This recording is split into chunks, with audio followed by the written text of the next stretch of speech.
آج جس کتاب کا میں آپ کو تعارف کرانے جا رہا ہوں انتہائی اہم کتاب ہے اور اس کتاب کا نام ہے سیرت النبوی صلی اللہ علیہ وسلم اور مسائل حیات۔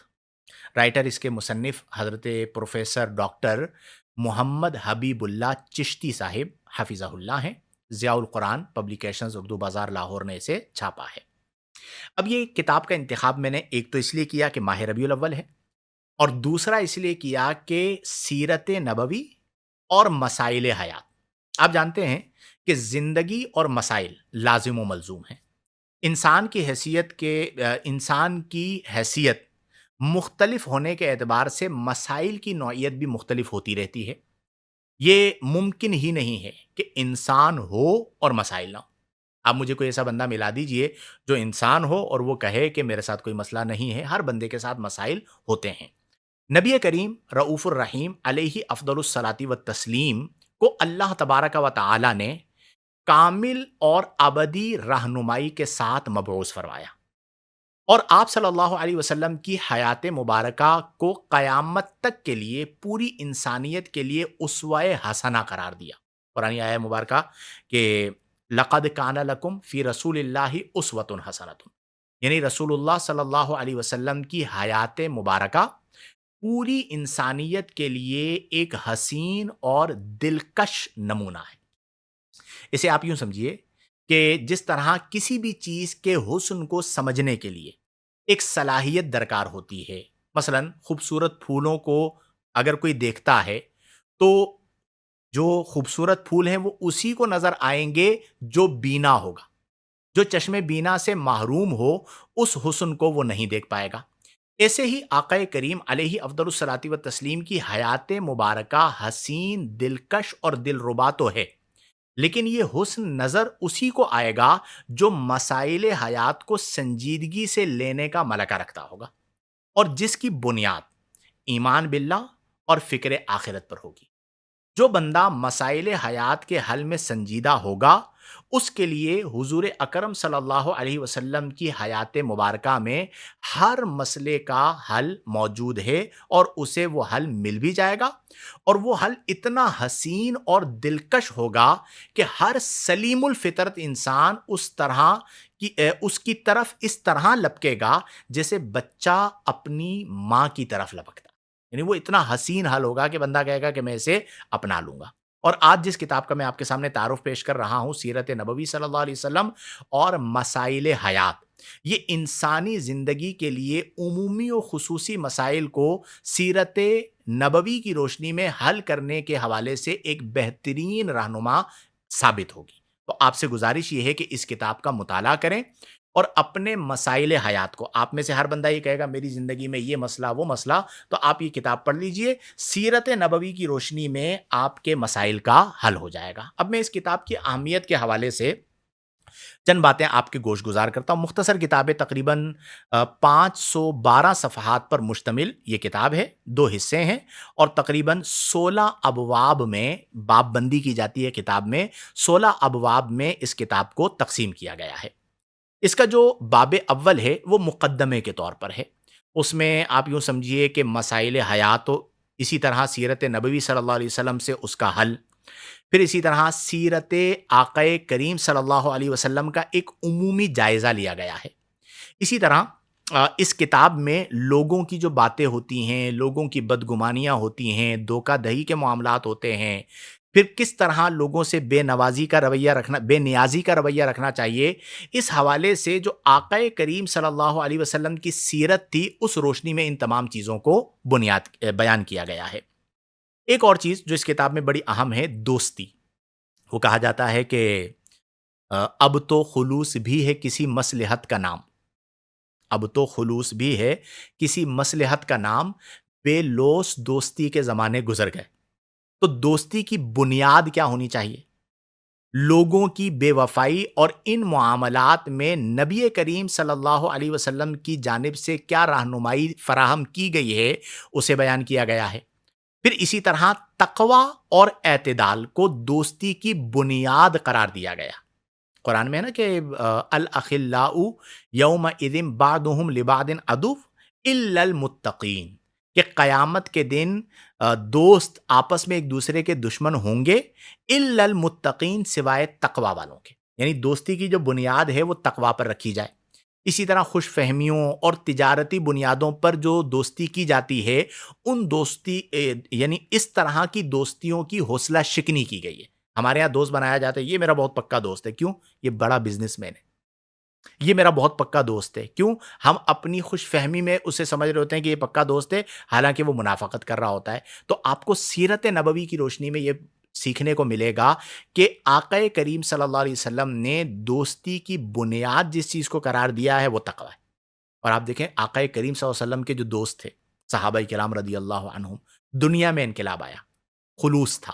ہمارے ہاں دوستی کے اندر خلوص چلا گیا ہے، فلوس آ گیا۔ غریب کو کوئی دوست بناتا ہے؟ حمزہ آپ بناتے ہو؟ حمزہ کہہ رہا ہے میری اپنے بارے میں اچھی رائے میں تو بناتا ہوں، ٹھیک ہے؟ تو ہمارے ہاں تو فلوس کے لیے دوستیاں ہو رہی ہوتی ہیں۔ تو یہ تمام بحثیں بھی آپ کو اس کتاب میں ملیں گی۔ پھر اسی طرح حکمت کے معاملات میں سیرت نبوی کی رہنمائی، یہ اس کتاب کے اندر آپ کو ملے گی اور میرے نزدیک یہ انتہائی اہم ہے۔ اس کی وجہ کیا ہے کہ الحکمت ضالۃ المؤمن، حکمت مومن کا گمشدہ خزانہ ہے۔ تو جب آپ حکیم ہوں گے کہ آپ کو پتا ہوگا کب بولنا ہے، کیا بولنا ہے، کسے بولنا ہے اور کتنا بولنا ہے۔ میرے ایک استاد صاحب بڑی خوبصورت بات فرمایا کرتے تھے کہ کب، کہاں، کیا، کیسے کہنا ہے، جسے یہ آ جائے وہ بادشاہ وقت ہے، وہ ہر سچویشن کو ڈیل کر لے گا، وہ کبھی بھی بند گلی میں نہیں جائے گا، اور یہ وقت کے ساتھ آتا ہے۔ تو آقا کریم صلی اللہ علیہ وسلم کی سیرت کی روشنی میں حکمت آپ کو سیکھنے کو ملے گی، ادعو الی سبیل ربک بالحکمت والموعظۃ الحسنہ کی تحت۔ پھر اسی طرح مالی مسائل اور سیرت نبوی۔ اب آپ دیکھیے کتنا اہم موضوع ہے کہ ہم زندگی کے اندر مالی مسائل کا شکار ہوتے ہیں، غربت آ جاتی ہے، کاروبار نہیں چل رہا ہوتا، بات نہیں بن رہی ہوتی، مجھے آ کے کہا جاتا ہے کہ آج کل میری کسی سے بات نہیں بن رہی ہے، کوئی آرڈر نہیں مل رہا، وغیرہ وغیرہ۔ تو آپ سیرت نبوی کو پڑھیں، پھر آپ کی بات بھی بن جائے گی اور آپ کے مسائل بھی حل ہو جائیں گے۔ تو یہ بھی رہنمائی اس کتاب کے اندر آپ کو مل جائے گی۔ پھر اسی طرح ایک اور موضوع، گھریلو امور اور سیرت نبوی۔ اب آپ دیکھیں آج ہمارے ہاں گھروں میں کس قدر بربادی آ چکی ہے۔ بلا وجہ شوہر بیوی سے الجھ رہا ہے اور بیوی شوہر سے الجھ رہی ہوتی ہے، نقصان باہر ہوتا ہے، غصہ گھر والوں پہ آ رہا ہوتا ہے، ٹھیک ہے، اور پھر ہم چیزوں کو مینج نہیں کر پاتے۔ تو آقا کریم صلی اللہ علیہ وسلم کی سیرت کی روشنی میں اپنے گھر کے معاملات کو مینج کرو، اور اتنے بہترین مینج ہوتے ہیں کہ آپ پوچھیے مت۔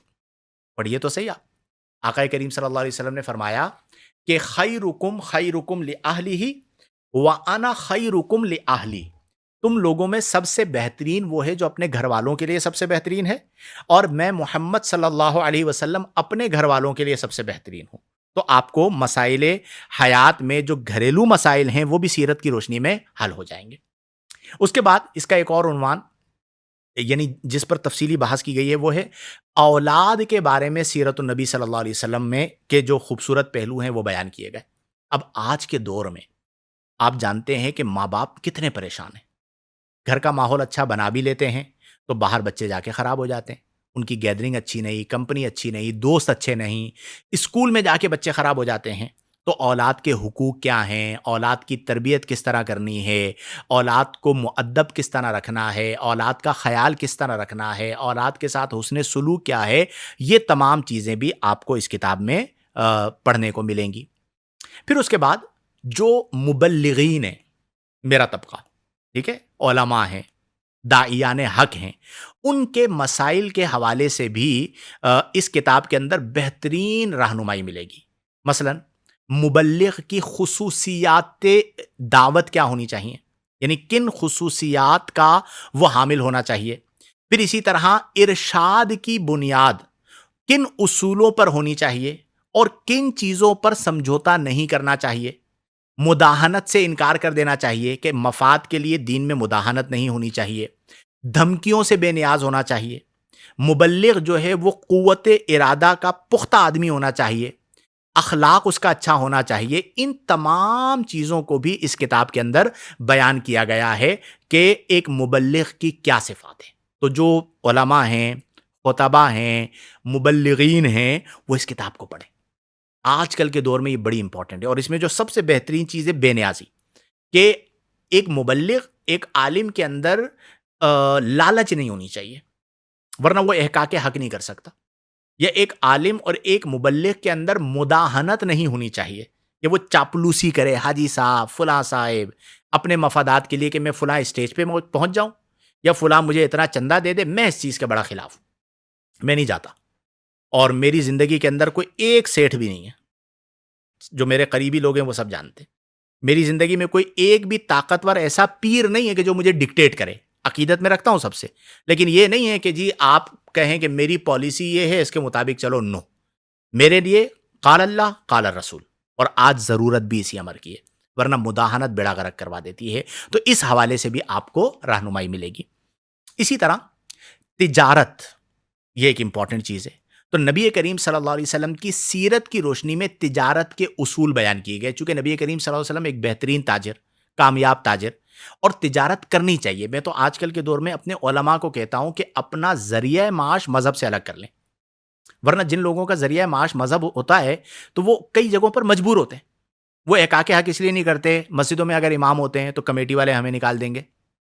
کسی ادارے سے، جامعہ سے، خانقاہ سے یا تنظیم سے وابستہ ہوتے ہیں تو وہ ڈرتے ہیں کہ میرے سے اوپر والا ناراض ہو گیا تو وہ مجھے نکال دے گا، فارغ کر دے گا، تو میں کیا کروں گا. تو وہ اپنے مالی مفادات کی وجہ سے کمپرومائز کر رہے ہوتے ہیں. تو اگر آپ کا معاش مذہب سے وابستہ نہیں ہے تو پھر آپ اعلاء کلمت الحق کریں گے، آپ کو کسی کا خوف نہیں ہوگا. پھر آپ کو کوئی مافیا ڈرا نہیں سکتا. کسی کی مٹھی کا رومال نہیں بنیں گے. کسی کی آپ کو چاپلوسی نہیں کرنی پڑے گی. اللہ پر توکل ہو. تو تجارت کے اصول بھی نبی کریم صلی اللہ علیہ وسلم کی سیرت کی روشنی میں سیکھیں اور اپنے آپ کو بدلیں. اسی طرح علم کی قدر، اور ابھی سوال ہمارے پاس آیا تھا معرفت کے حوالے سے. تو علم کی قدر اور معرفت اور تصوف، یہ تمام چیزیں آقا کریم صلی اللہ علیہ وسلم کی سیرت کی روشنی میں اس کتاب میں بیان کی گئی ہیں. اسی طرح جو قائدین ہوتے ہیں، سپہ سالار ہوتے ہیں، تو ایک قائد کو کیسا ہونا چاہیے، ایک سپہ سالار کو کیسا ہونا چاہیے، یہ تمام چیزیں بھی آقا کریم صلی اللہ علیہ وآلہ وسلم کی سیرت طیبہ کی روشنی میں اس کتاب میں بیان کی گئی ہیں. تو آپ تمام سے میں گزارش کروں گا کہ اس کتاب کو ضرور حاصل کیجئے، بالاستیعاب اس کا مطالعہ کیجئے، اور یہ عوام اور خواص دونوں کے لیے یکساں مفید ہے. اور میں نے اس کتاب کا انتخاب اسی لیے کیا کہ یہ سیرت پر مشتمل کتاب ہے اور یہ دن چل رہے ہیں ربیع الاول کے. تو انشاءاللہ الجلیل جب آپ اس کتاب کو پڑھیں گے تو آقا کریم کی سیرت سیکھنے کو ملے گی، اور آپ کی کوشش یہ ہوگی کہ میں اپنے معاملات اور اپنی زندگی کو نبی کریم صلی اللہ علیہ وآلہ وسلم کی سیرت طیبہ کے مطابق بنا لوں. میں اللہ کے حضور دعا کرتا ہوں کہ اللہ تبارک و تعالی صاحب کتاب کو جزائے خیر عطا فرمائے. اللہ تبارک و تعالی صاحب کتاب کی خدمت کو اپنی بارگاہ میں مقبول و منظور فرمائے، اور ہم تمام کو اس کتاب سے نفع حاصل کرنے کی توفیق عطا فرمائے. آمین بجاہ النبی الامین. چلیں جی، بشرط حیات، اگر زندگی رہی، میں زندہ رہا تب، اور آپ بھی زندہ رہے جو سن رہے ہیں تب، اگلے منگل کو ہماری پھر ملاقات ہوگی. 12 ربیع الاول کے بعد آ رہا ہے نا، ابھی ہفتے کو ہے نا 12 ربیع الاول. تو انشاءاللہ 12 ربیع الاول ہے ہفتے کو. اہتمام کریں. نیا لباس بنا سکتے ہیں تو نیا لباس بنوا لیجئے، ورنہ صاف ستھرا اجلا دھلا ہوا لباس آپ زیب تن کر لیجئے. اور آقا کریم صلی اللہ علیہ وسلم کی بارگاہ میں روزانہ درود پاک پڑھ کر ایصال ثواب کیجئے، یعنی درود کا تحفہ آقا کریم صلی اللہ علیہ وسلم کی بارگاہ میں پیش کیجئے. بھرپور تیاری کیجئے. جو چراغاں کر رہے ہیں وسعت قلبی کے ساتھ چراغاں کریں. جو جلوس ہو رہا ہو اس جلوس میں شرکت کریں، اور معاشرے کے اندر محبت کو عام کریں، نفرتوں کا خاتمہ کریں. اور وہ لوگ جو میلاد کے حوالے سے وسوسے پیدا کرتے ہیں، تنقید کرتے ہیں، ان سے ڈسٹنس کیجئے. اور میں نے جو ابتداً گفتگو کی ہے وہ آپ دوسرے لوگوں تک پہنچائیں. ہمارا کام ہے محبت کو عام کرنا، نفرتوں کا خاتمہ کرنا. اور اس کے لیے میں اکثر یہ کہتا ہوں کہ آپ کے چہرے پر مسکراہٹ بولیں تو کڑوا نہ بولیں، میٹھا بولیں، محبت سے بولیں، نرمی سے بولیں۔ اگر سخت بات بھی نرمی سے کی جائے تو وہ لطف دیتی ہے، مزہ دیتی ہے اور سامنے والے کو بری نہیں لگتی۔ اللہ تبارک و تعالی ہم تمام کو فرائض و واجبات کی پابندی کرنے، صغائر و کبائر سے اجتناب برتنے، قرآن و سنت، شریعت و سنت اور احکام شریعت و طریقت کے مطابق زندگیاں بسر کرنے کی توفیق عطا فرمائے۔